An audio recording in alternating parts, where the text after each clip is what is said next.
Bien, vamos a dar inicio de una vez a la sesión de hoy. Eh, ¿Todos me pueden oír bien? Pues si quieren lo dicen por chat o se desmutean como prefieran. Yo sí. Ahí se te Listo, oye bien. listo, perfecto. Bueno, ya saben cómo es, pues algunos ya saben cómo es la dinámica. En caso de que tengan alguna pregunta, la escriben en el chat o usan el botón de la manito que está a un extremo de la pantalla para pedir la Recording is participación. on. Eh, bueno, el tema de hoy, después de tanto tiempo de que no realizamos estas sesiones, es sobre la ciudad de Birka, en Suecia. Este tema, digamos que lo vamos a tratar, es una visión general de la historia de la ciudad y también digamos, algunas nociones básicas de cómo se hace recreación histórica de este lugar, que ha sido uno de los lugares más, digamos, más a la vez favoritos, pero también recreados de manera equivocada que hay en el ámbito de la recreación histórica eh, a nivel internacional. Ustedes saben pues que está el chiste de que cualquier cosa que uno no sepa dónde es, siempre dicen, no, eso es de Vilca, para salir del paso, pues sí, es un sentimiento que se ha hecho general entre los recreadores. Entonces, esta es una idea de darles una pequeña noción, una pequeña introducción. Bueno, entonces, para empezar, las características de la ciudad de Birka. La ciudad de Birka, como vieron en la diapositiva anterior, fue una ciudad que se fundó a finales del siglo VIII y permaneció hasta la segunda mitad del siglo X. O sea, más o menos desde el año 800 hasta el 950. Sí, una diferencia de unos 50 años, hay gente que dice que duró 200 años, otros 150, no se sabe bien con exactitud.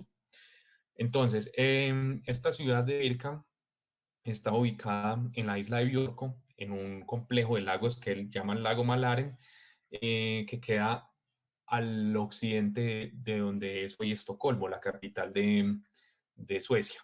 Digamos que esta ubicación geográfica le daba la facilidad a Birka de convertirse en un puerto comercial con mucha preponderancia en todo el mundo europeo porque tenía una entrada directa al mar Báltico. Entonces podía tener fácil comunicación con las zonas internas de Suecia, con los grandes ríos de Rusia, con lo que hoy es Alemania, Polonia, Dinamarca. Tenía una facilidad para esto. Eh, por esto, es, como ya dije, se convirtió en uno de los centros comerciales más importantes de Europa y desarrolló unos nexos comerciales que iban en todas las direcciones. Iban hacia Europa Occidental, es decir, de ahí se llevaban bienes a lo que es las Islas Británicas, a lo que es Noruega, Francia, y también con la misma Escandinavia y al oriente, con pueblos eslavos, con el Imperio Bizantino y con el Califato Árabe. Esto digamos que sobre todo, como vamos a ver, Birka se caracterizó por un contacto comercial muy fuerte con Oriente, a diferencia, por ejemplo, de Dinamarca o Noruega, que sus nexos comerciales y de saqueo vikingo fueron más hacia el occidente. Para el caso de Birka y, digamos, los escandinavos de Suecia se caracterizaron más por las expediciones hacia el oriente por los grandes ríos rusos como el Volga o el Dnieper. Bueno, era una ciudad considerablemente grande. Las estimaciones que se han hecho era que eran entre 600 y 1000 personas. Pues eso hoy en día nos parece poco, pero para la época era una ciudad bastante grande, además de que tengan en cuenta que la gente en aquella época casi no vivía en centros urbanos, sino que eran sobre todo granjas. Y a pesar de que esta era la población firme de la ciudad, es decir, esta población podía verse aumentada exponencialmente por ejemplo, en los mercados de verano. cuando en verano los ríos permitían una mejor navegación, seguramente muchos mercaderes de otras partes de Europa y de Asia llegaban hasta allá y aumentaban en gran número la población de la ciudad. Por esto mismo, por esas conexiones comerciales con tantos lugares, es que digamos que la población de Birka, si bien eran predominantemente escandinavos, pues se tienen registros, sobre todo arqueológicos, de presencia de personas de otras procedencias. Gente venía de Bizancio, gente de Finlandia, de Rusia, gente del Califato Árabe. Eh, que no necesariamente, como les digo, eran escandinavos, sino gente que llegaba ya por lazos comerciales y se asentaban por un tiempo o definitivamente. Ya vamos a ver en unos mapas esto de que contaba con puerto, murallas y una fortaleza con guerreros profesionales, que esto digamos que es un caso especial en la arqueología vikinga porque muy pocas veces en este periodo de la Alta Edad Media se encuentran grupos de guerreros, digamos, especializados, es decir, gente que se dedique exclusivamente a hacer la guerra, porque normalmente lo que hay es que la población se dedica a trabajos como herreros, granjeros, entre otras, y cuando es temporada de guerra, pues se vuelven guerreros, pero no existía una noción como de ejército, como pudo haber existido en el Imperio Romano o como vino a existir posteriormente. También, digamos que fue una de las poblaciones donde su cristianización comenzó muy temprano, muy comenzada la era vikinga. San Ansgar, que es uno de los monjes, digamos, más reconocidos en la cristianización de Escandinavia, fundó una iglesia allá, aunque no duró mucho tiempo, y que hoy, para hacerle como una conmemoración a él, hoy en día, en el lugar donde estaba el fuerte de Birka, hay una cruz de piedra que está construida como en honor a Ansgar. Eh, Birka también, pues digamos, se volvió un centro de consumo de bienes importados, como por ejemplo seda traída de lugares tan lejanos como China, joyería de Magyar, joyería alana, sea utensilios bizantinos, pero al mismo tiempo también fue un centro que se caracterizó por una gran producción a nivel local, sobre todo de joyería y de telas. Ya en algunas otras sesiones de estas reuniones con los otros grupos, vimos que Birka tiene digamos, un gran registro de arqueológico de utensilios para la producción textil y que se puede servir para suponer que existían talleres de cierto nivel de importancia que no solamente producían para saciar las necesidades locales, sino también para exportación. Y bueno, finalmente, Birka, ¿por qué desaparece? Aquí no se tiene ninguna, digamos, causa exacta que haya ocasionado la desaparición de Birka, pero hay varios factores que, digamos, que la gente ha considerado que podrían haber pasado o uno o incluso varios simultáneamente. La primera es que aparecieron otros centros de comercio. Apareció la ciudad de Sigtuna y aparecieron los mercados en la isla de Gotland, que tenían un acceso mucho más fácil. ¿Por qué un acceso más fácil? Porque por cambios climáticos que hubo en la época, la, la, digamos, la navegación en el lago Malaren para llegar hasta Birka se complicó. Era muy complicada y fuera de eso habían constantes ataques de piratas. Incluso en la vida de San Ansgar que escribió Rimbert, que es su sucesor, el obispo Rimbert, él narra que a Ansgar lo atacaron piratas llegando hasta Birka. Y algunas, digamos, descubrimientos arqueológicos han indicado terrenos de una gran batalla que existió para la defensa de Birka. Entonces, este es como otro de los factores que pudo haber determinado. Y ya para el siglo XI, por ejemplo, en el famoso libro de Adán de Bremen, de los hechos de los obispos de la iglesia de Hamburgo, en el que narra, digamos, todos los territorios que tenía la arquidiócesis de Hamburgo, que entre esos estaba Birka, ya para esa época, para principios del siglo XI, Birka estaba en ruinas. Él decía que las ruinas que quedan son muy pocas, ya casi que ni se reconoce que ahí había una ciudad.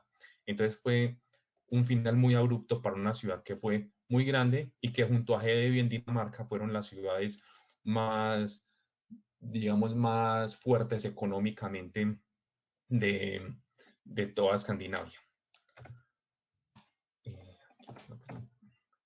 Entonces, para que se hagan una idea de dónde es, esto es un mapa de Escandinavia. Ahí en lo que está resaltado de verde oscuro es Suecia, la actual Suecia, y la estrella es Estocolmo, y al occidente está Birka, en un cuadrito rojo, para que se hagan la idea de que es muy cerca de la capital actual de Suecia. Aquí podemos abrir un poco más, se ve otra vez Estocolmo y Birka a la izquierda, y se ve pues todo el complejo de los lagos que llegan hasta el mar. ¿Qué pasa? Ustedes pueden ver ahí que es algo, digamos, relativamente estrecho. Esto se debe a los cambios climáticos que hubo. En la vikinga, digamos, en la época ahora de Birka, eh, digamos, el agua llegaba hasta más adentro en la tierra. La línea costera estaba más metida, entonces permitía una navegación mucho más fácil. Cambio, ya después se fue sedimentando y fueron saliendo, la línea de la costa se fue alejando cada vez más y dificultaba la navegación hasta Birka, que es otra de las razones pues que se presuponen para eso, para su desaparición. Esta es la ruta al oriente que le hablaba, que es muy importante cuando ustedes van a recrear perdón, Birka, que tengan en cuenta, digamos, estas conexiones comerciales que tenía esta ciudad, porque es, digamos, su principal característica. Ahí pueden ver en cuadros negros las principales ciudades que quedaban en esta ruta al oriente, la ruta de los varegos, como también se le llamaba, que eran este circuito comercial que existía desde Eje de Vivirca y que descendía por todos los grandes ríos. Ustedes ven ahí el Volga, el Dnieper, el lago Ilmen, y pasaba por ciudades como Staraya Ladoga, Gorodichin, Esdobo, Kiev, hasta llegar hasta Constantinopla y extendiendo sus redes comerciales a lugares tan lejanos como, por ejemplo, el Mar Caspio. Eh, Incluso se tienen registros de presencia escandinava en lugares tan lejanos como en Afganistán, donde los vikingos aprendieron el idioma, algunos se convirtieron al Islam para comerciar con estas personas. Y precisamente de esos algunos cambios quedan evidencias en Birka. Es muy diciente, por ejemplo, un anillo que existe que tiene una piedra preciosa incrustada en el anillo y el anillo tiene una inscripción del Corán. Eh, es bastante diciente esto, además de la gran cantidad de monedas, los dirhams, los famosos dirhams de árabes, que son las monedas de plata producidas en el califato árabe. Entonces, esto es muy importante tenerlo en cuenta, sobre todo en un ratico que vamos a tener el vistazo a la parte arqueológica. Aquí lo siguiente es un mapa de Birka, cómo está organizada, eh, donde está la parte donde ven como un círculo con una cruz en la mitad que dice The Garrison o Hillfort Borg, es donde estaba la fortaleza, y al norte de la fortaleza hay una parte que se llama Svarta Jorden, que es el área de la ciudad donde estaba ubicada todas las casas, ¿sí? La ciudad está amurallada, o una muralla construida así como parecía del fuerte de Trelleborg, y el puerto también tenía una muralla submarina para que los barcos, pues no para tener un mejor control del puerto. Esa es la ciudad, sin embargo, en la parte, por ejemplo, posterior, dice Hemlanden, que es como una zona así con puntos, se ve que era donde se hacía la mayoría de los entierros, y ahí es donde están gran parte de las tumbas. Un momento, por favor. Es donde está gran parte de las tumbas. Sin embargo, pues yo les quiero mostrar también una imagen, eh, una imagen reconstruida de la ciudad para que se hagan una idea de cómo era, porque verlo así pues no le da a uno una buena concepción de qué tan grande era la ciudad de Birka. Andrés pregunta que si esas murallas eran de piedra. Las murallas de vikingas son de los fuertes vikingos son construidas de piedra y madera, y luego se les siembra encima para que queden como un montículo natural. Si ven, por ejemplo, imágenes del fuerte de Trelleborg, van a ver que era así, eh, para permitir y le hacían foso alrededor, obviamente pues para que fuera más profunda la diferencia de la muralla. Y también como pueden ver, ven que en los bordes de la isla hay una zona gris y una zona blanca.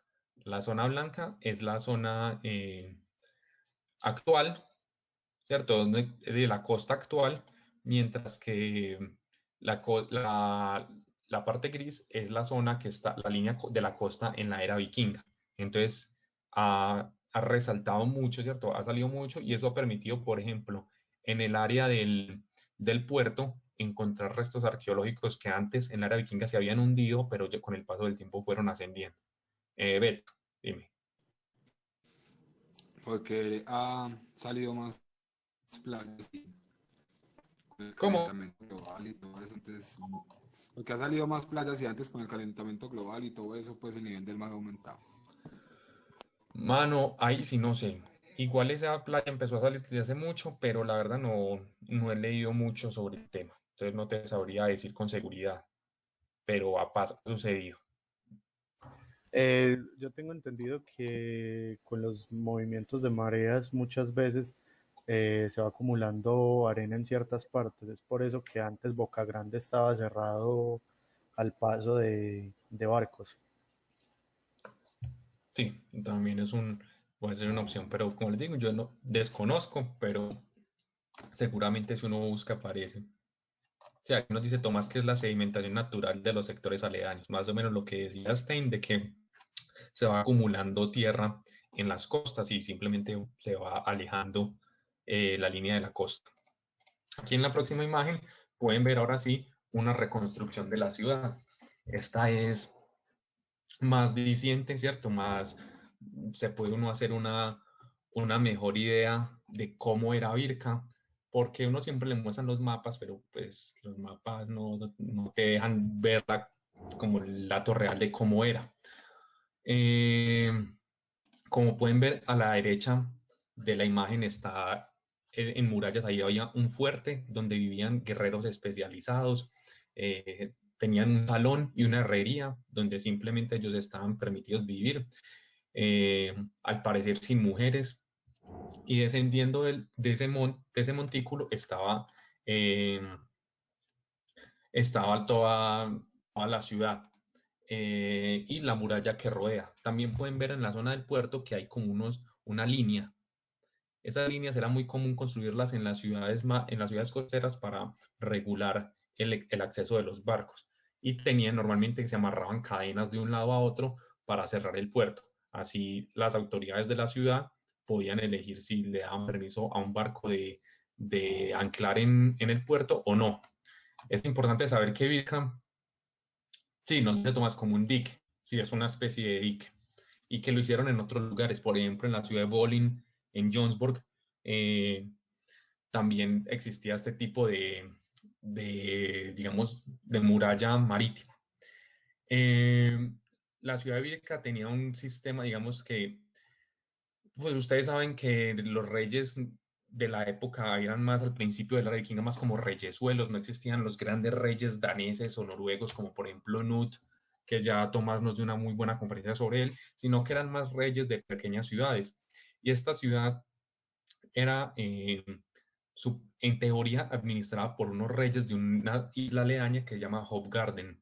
Sin embargo, pues al parecer y según varias investigaciones, la isla Birka llegó a crecer tanto que llegó a crear como una especie de zona franca en la que simplemente había una especie de administrador de la isla, una especie de élite administradora de la isla, pero no existía como tal una realeza que dominara esto por el carácter comercial, aunque en teoría estaba ceñida al poder de los reyes de Hofgarden.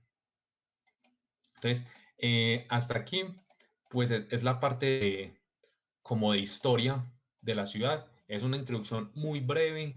Ya enseguida vamos a entrar, es a la parte de recreación, que es como lo que nos interesa aquí al caso de Utland, de Jonsborg y a nosotros como recreadores históricos. De Birka, como vamos a ver, por si a alguien le interesa más de historia de Birka, hay mucha información, precisamente por haber sido una de las ciudades más grandes que hubo en la era vikinga. También hay mucha información porque el gobierno sueco ha financiado muchas investigaciones para eso. Por ejemplo, en la década de los 90 financiaron una serie de investigaciones y lo bueno es que gran parte de la información está en inglés. Entonces es de fácil consulta. Si ustedes se meten a cualquier buscador académico, por ejemplo en Google académico, y ponen Birka o Birka Viking, les van a salir una multitud de documentos e investigaciones de todo tipo, desde históricos hasta geológicos, de análisis químico de restos arqueológicos y relacionados con la historia de la ciudad, de contactos con el oriente, un montón de cosas, infinidad, que ya igual pues voy a mencionar algunos de los principales autores y los principales libros que se pueden consultar para saber la historia de Birka como tal, porque ustedes saben pues que al menos para el caso de nosotros hispanohablantes, la bibliografía que hay en español disponible para la era vikinga es muy poca y la mayoría muy pobre, son libros de carácter muy general y entonces nunca, que yo sepa, no existe ningún libro que trate de Birka en específico en español. Entonces por eso también es la recomendación a leer en inglés, para los que no sepan, también para que se animen, porque es una fuente muy útil de información. Fuente de investigación. Como dije al principio, digamos, yo le quiero hacer el énfasis a este, a este asunto, porque Birka siempre ha tenido muy mala fama en la recreación histórica. Por eso puse a Odín bebiendo de la fuente de Mimir como el significativo de que, bueno, hay que buscar información, ¿cierto? Hay que aprender, tal como Odín hizo bebiendo de esa fuente, porque mucha gente simplemente se queda diciendo, ay, sí, esto es de Birka porque es que así me contaron que era. O bueno, es de Birka porque tiene apariencia oriental. Y no, ¿cierto? Y ya cuando uno se va a poner a preguntar a la gente, bueno, ¿y cuál es el registro arqueológico de eso? ¿Por qué su traje es así o de esta forma? Y lo fundamentan, todo se queda como en el aire. Entonces, ¿qué pasa? Eh, en la recreación histórica, mucha gente, por ejemplo, los grandes recreadores terminan cogiéndole como pereza a Birka, porque es la excusa que usan muchos recreadores mediocres para fundamentar un montón de errores sin ninguna necesidad de argumentación. Y después una tristeza porque es una de las ciudades que, a pesar de todo, es de las que más encuentra información. Entonces vamos a ver un poco de eso. Primero, empezando por las fuentes. Entonces, eso enredado ya lo vamos a aclarar. Los principales libros de arqueología, pues de recopilación de arqueología de Birka que se han realizado, son unos libros que se llaman respectivamente, como ven ahí, Birka 1, Birka 2, Birka 3, Birka 4 y Birka 5. Y algunos de ellos, por ejemplo, el Birka 2 tiene 3 volúmenes, el 1, el 2 y el 3. Esos textos los pueden buscar si están en el grupo de referencias históricas de Utland. Yo subí mi biblioteca personal y ahí están todos para descargar. ¿Qué pasa? Estos libros fueron el trabajo, empezaron a publicarse en los años 40. Birka comenzó a ser, digamos que, excavada científicamente, entre comillas, a finales del siglo XIX por un señor que llamaba Hjalmar Stolpe. Sin embargo, este señor nunca publicó nada, solamente dejó notas en sus diarios. Hasta los años 40, en gran parte, como pasó con Heidi, financiados por el gobierno nacionalsocialista de Alemania, que estaba obsesionado con los vikingos y entonces le invirtió mucho a la arqueología de la Escandinavia vikinga, se empezaron a publicar libros con los hallazgos de este señor Hjalmar Stolpe, pero los publicó este señor Holger Artmann. Él fue el primero en la década de los 40. Y como les digo, no por nada los libros están publicados en alemán y no en sueco. Estos fueron financiados en gran parte por el gobierno alemán. Este libro Este libro, digamos que el primero es una recopilación fotográfica muy buena de todos los hallazgos que se hicieron hasta la década, pues hasta lo que hizo Hjalmar Stolpe, de lo que se había hallado en Birka. Es importante anotar que lo que hizo este señor es solo una pequeña parte. Birka tiene identificadas alrededor de 3.000 tumbas, de las cuales hasta hoy en día solo alrededor de la mitad ha sido estudiada y clasificada. Es decir, falta la mitad de las tumbas por destapar y estudiarlas cuidadosamente. Entonces, quién sabe en unos años que nos encontraremos, y a eso súmele pues la zona de la ciudad, la zona de la guarnición y la zona del puerto. O sea, la cantidad de evidencia arqueológica que se obtiene de este lugar es muy vasta. Los otros libros, el Birka 2, el Birka 3, 4 y 5, fueron libros que poco a poco fueron saliendo en compilación, digamos que lo realizan varios investigadores. ¿Cómo son estos libros? ¿Cómo están organizados? Si bien hay un editor general, por ejemplo, el del 2 es Greta Arvidsson, eh, se llamó a un grupo de especialistas en arqueología para analizar cada tipo de artefactos. Entonces ustedes encuentran, por ejemplo, en el Birka 2, un artículo para las espadas, otro para las hachas, otro para los broches, otro para los broches de mujeres, para los hallazgos de vidrio, cerámica, joyería, eh, evidencia de flechas y arcos, eh, alimentación, ropa, de todo. Es decir, encuentran uno por uno lo que hay. ¿Qué pasa? ¿Y cuál es la dificultad? Que al menos el Birka 1, 2 y 3 están en alemán. Están en alemán, pero ¿qué pasa? Pues menos mal, hoy en día tenemos la facilidad de, por ejemplo, usar el traductor de Google y usar, por ejemplo, programas de reconocimiento de caracteres en imágenes, porque muchos libros no están escaneados en texto, sino en imagen, y se pueden usar estos programas para que reconozca el texto y ya después pasarlo a un traductor y ya tener acceso a la información de primera mano. Estos libros pues son la base, ¿cierto? Son lo fundamental, lo primero que uno siempre tiene que consultar cuando va a ir a recrear Birka. Eh, Les recomiendo especialmente siempre que vayan a hacer una traducción, traduzcan del alemán al inglés. ¿Por qué? Porque el alemán y el inglés son idiomas más semejantes entre sí que el alemán y español, y fuera de eso el traductor de Google fue programado en inglés, entonces funciona mejor así que en español. Los últimos dos de Birka 4 y Birka 5 sí se tiene la ventaja de que están en inglés, eh, pero digamos que son de temas mucho más específicos. El 4 es sobre las costumbres funerarias de las tumbas de Birka. Bueno, muchos van a encontrar a veces Björko o Birka, porque Birka es la ciudad y Björko la isla, entonces muchas veces lo usan así como indistintamente. Y el último es sobre joyería, pero joyería especializada en la joyería que es de filigrana y granulado, eh, que es una técnica de joyería pues en específico. Y también, digamos, además de esto, hay una serie de estudios que se realizaron en los años 90 que llaman Birka Studies y van desde el 1 al 7, que también tienen información, aunque esta, digamos, no es tan de carácter arqueológico, sino más bien histórico. Habla de las conexiones con Oriente sobre todo, y de, por ejemplo, la producción de monedas en la ciudad y demás. Además de estas bases arqueológicas, estos libros, que como les digo, es lo fundamental.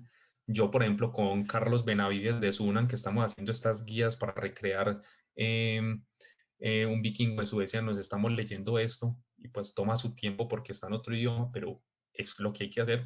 Además de esto, está el Museo de Historia de Suecia, el Historiska Museet, que este es el link. Yo luego subo estas diapositivas para que tengan acceso más fácilmente al link. ¿Y qué pasa? En ese link van a acceder a el registro del museo en internet de todas las tumbas de Birka. Está muy bien organizado, se puede traducir fácilmente al inglés usando Google Chrome, y te deja, la gran ventaja es que además de tener imágenes en muy alta definición, como por ejemplo la de ese broche, esa la puse como un ejemplo, te deja seleccionar tumba por tumba a cual quieres acceder, o el área de la ciudad que quieres ver. Entonces, por ejemplo, si le seleccionas solo Garrison, solamente te va a sacar los resultados de las tumbas o de los hallazgos arqueológicos que se realizaron en la zona donde estaba la fortaleza de los guerreros. Si quieren, digamos, ceñir su reconstrucción histórica mucho más, porque hay recreadores que, por ejemplo, quieren hacer lo más exacto posible y tratan de recrear incluso una tumba en específico, un cierto rango en específico geográfico dentro de la misma ciudad. Bueno, lo otro que se tiene es la evidencia pictórica. Esto es importante hacer una claridad. En Birka no existen, no existen estas piedras rúnicas. Estas piedras rúnicas son de Gotland. Sin embargo, ¿qué pasa? Eh, digamos, Gotland también convivió durante un buen tiempo con Birka, tuvieron una existencia en el mismo periodo, y en Gotland sí se encuentra una cantidad muy abundante de piedras rúnicas y muchas de ellas tienen dibujos. ¿Qué nos permiten los dibujos? Nos permite ver ciertos patrones de ropa, de implementos que se usaban en la época. Ahí pueden ver, por ejemplo, estas piedras rúnicas sirven mucho, sobre todo la de la izquierda, es porque, por ejemplo, evidencia el uso de los pantalones bombachos entre los vikingos de Suecia. Si bien no hay ningún registro arqueológico como el de estos pantalones bombachos, sí muestra este uso. Este uso, los de la derecha que parece una falda, en verdad son interpretados como los bombachos, no más que pues dibujados juntos, ¿cierto? Las dos piernas juntas. Entonces, esta evidencia es muy importante tenerla, hay mucha, ¿cierto? Y digamos que uno como recreador siempre tiene que buscar, si no encuentra información sobre el lugar que uno está recreando, tratar de buscar las referencias más cercanas, tanto temporal como geográficamente.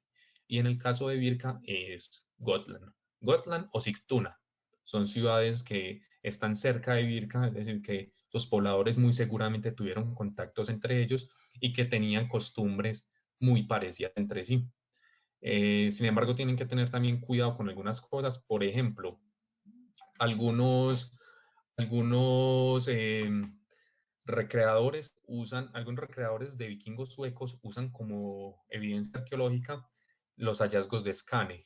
Skane es una región del sur de Suecia.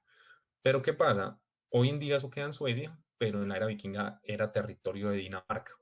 O sea que serviría más si uno está recreando los vikingos de Dinamarca y, por ejemplo, te falta información de algo, fijarse en lo de Skåne, perdón, antes de fijarse en otros hallazgos de otros países. Entonces, eso es importante tenerlo a consideración. Pero la evidencia pictórica me parece a mí que es una fuente muy valiosa y que ha sido muy poco utilizada por los recreadores históricos. Ha sido muy, digamos, muy infravalorada con respecto a la arqueología. Y bueno, no es tanto, ¿cierto? No, al menos la evidencia pictórica nos muestra cómo se usaban las cosas. La arqueología se encuentra en los objetos, pero no nos dice mucho de cómo se utilizaban. Bueno, y aquí, para hablar de otras cosas, es como unos problemas y consideraciones muy puntuales del caso de recrear Vilca. ¿Qué pasa? Como ya les dije, pues en Pirca hay una cantidad excesiva de información, de hallazgos, como muestra hay más de 3.000 tumbas encontradas. ¿Qué pasa esto? Nos da demasiada información, mucha información, pero que, digamos que, ¿a qué nos lleva esto? Como hay una abundancia de información, hay que tener más cuidado con el contexto de cada hallazgo. ¿A qué me refiero con el contexto?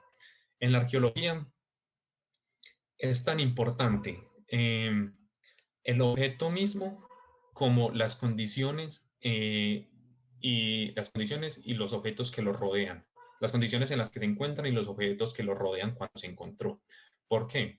Porque estos objetos y este contexto es el que nos va a decir de quién era ese objeto, cómo se llegó a utilizar, el significado que pudo tener, digamos, a qué estrato social pertenecía esa persona.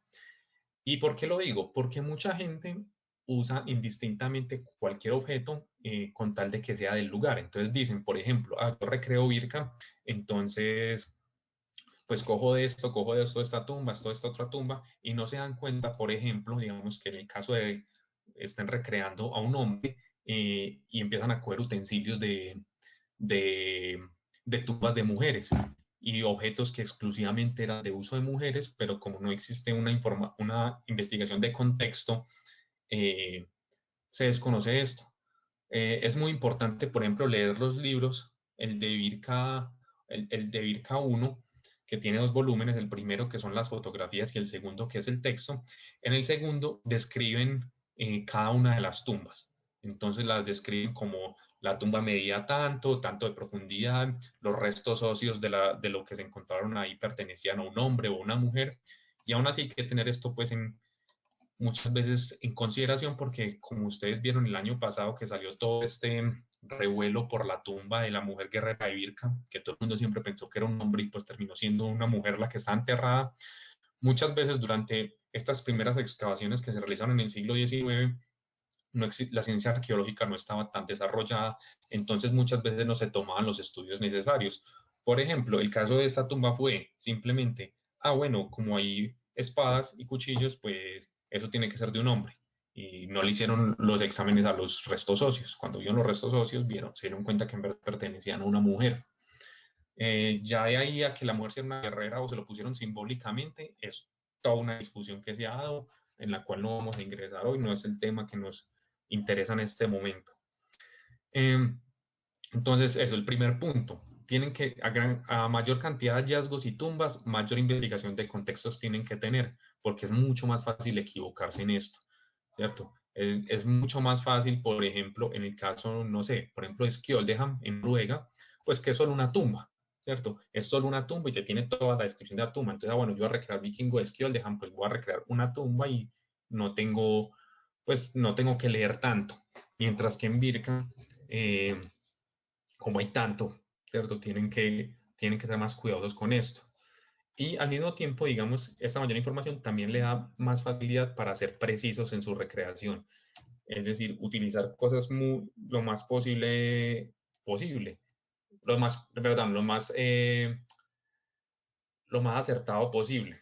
Es decir, por ejemplo, dependiendo del estrato social de la persona que estén recreando, pueden buscar tumbas de ese mismo estrato social o pueden encontrar tumbas de una misma influencia cultural, porque van a ver que hay tumbas, digamos, con una influencia mucho más escandinava y otras con una influencia mucho más oriental, más, digamos, lo que llaman rus o magiar. Y esto lo pueden usar para construir a sus personajes. Es muy importante, sobre todo en la joyería, en el caso de Vilca. En todo esto, digamos que yo he tenido las preguntas de varias gente que si esto no hace que el recrear Virka sea muy costoso, es decir, como se tienen objetos tan precisos y normalmente son objetos muy elaborados, pues dicen, no, yo no tengo el dinero para recrear eso, es decir, ustedes ven simplemente cualquier tumba de Virka que buscan la joyería y es una cosa asombrosa. ¿Y qué pasa? Tenemos que ser conscientes de que esta arqueología, los hallazgos arqueológicos, eh, no son completamente objetivos. Las tumbas que se han encontrado son tumbas de personas que tenían el estatus social para ser enterrados de esa forma. Es decir, la mayoría de las tumbas de la era vikinga que se encuentran son de gente rica, son de gente que pertenece a familias nobles o familias con mucho dinero y que precisamente por eso fueron enterrados de esa forma. Pocas veces se encuentra una tumba de un campesino donde lo entierren, pues entierran a un tipo con un martillo y un hacha. Pues no, uno casi no va a encontrar eso.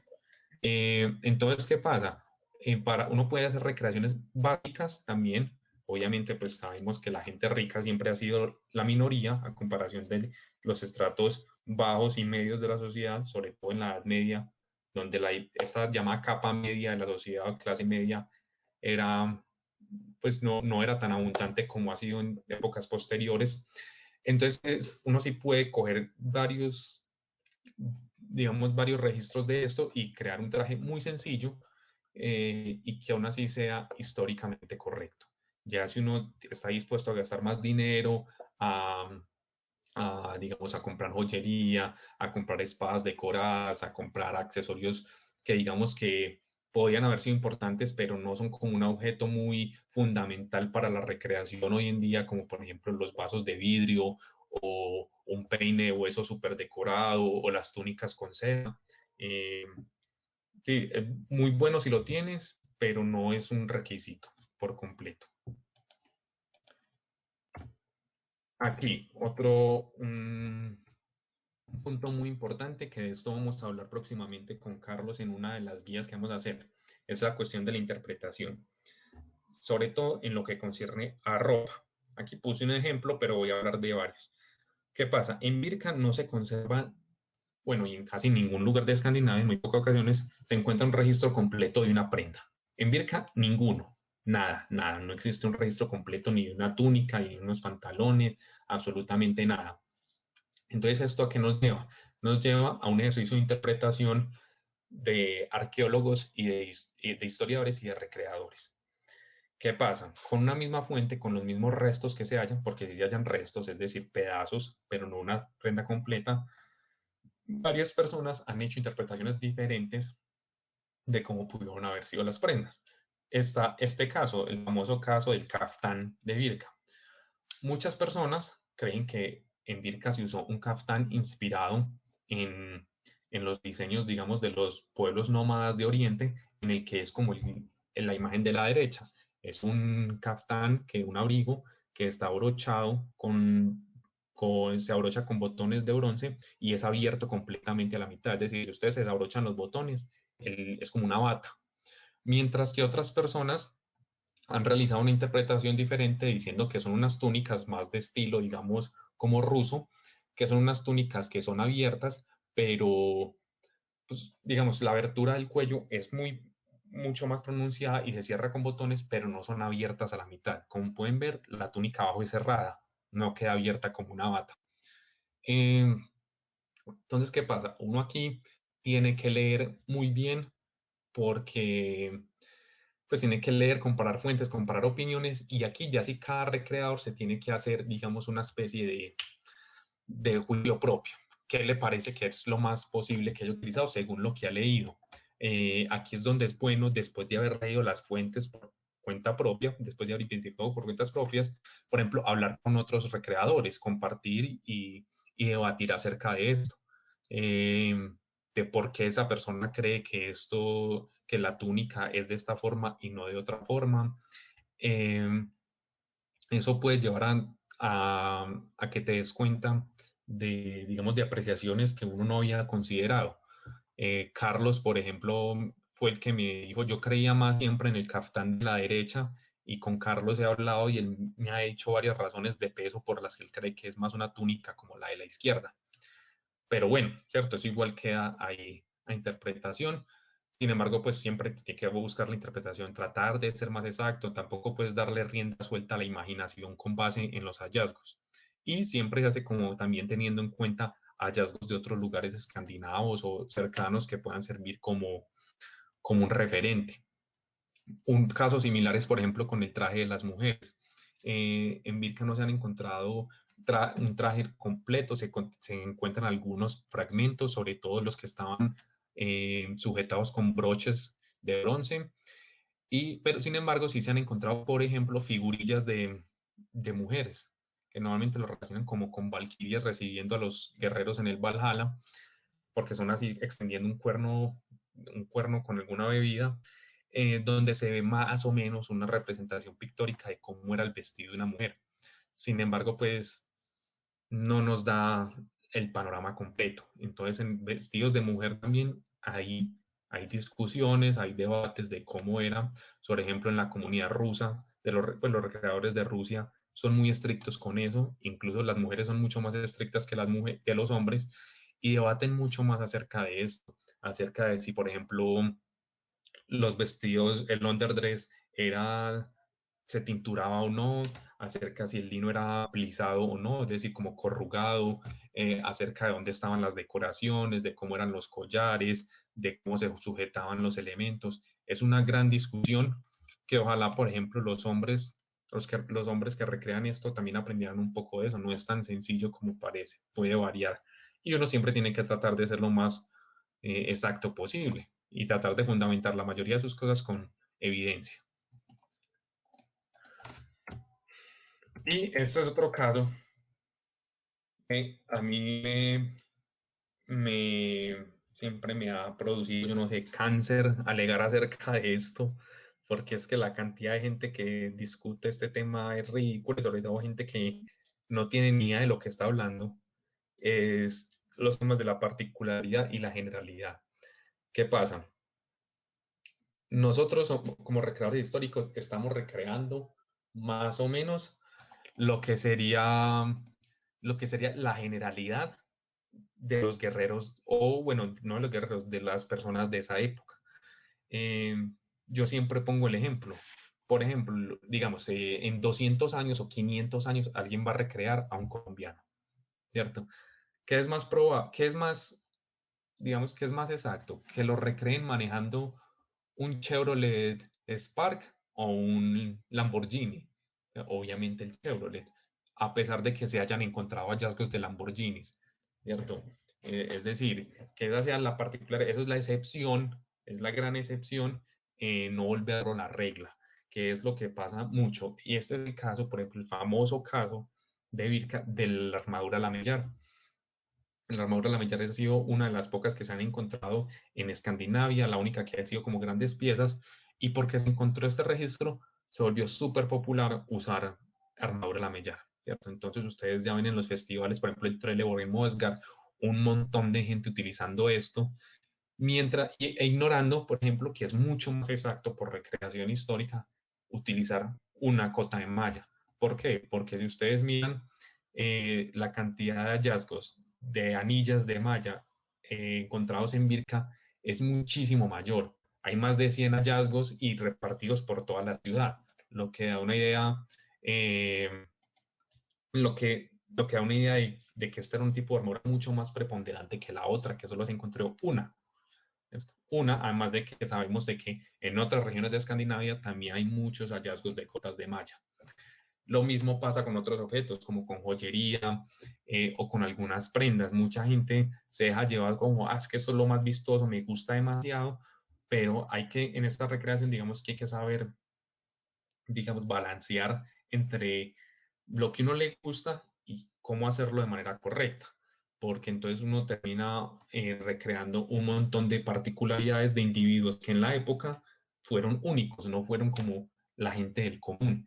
Y pasa mucho, ¿cierto? Prácticamente sería como recrear una aldea de reyes o una aldea de extranjeros, porque han habido incluso consideraciones que dicen que el lamillar es una armadura extranjera, no fue fabricada allá y que incluso el lugar donde se halló parece haber correspondido que el que aportaba, el que la usaba, era un extranjero, no era un escandinavo.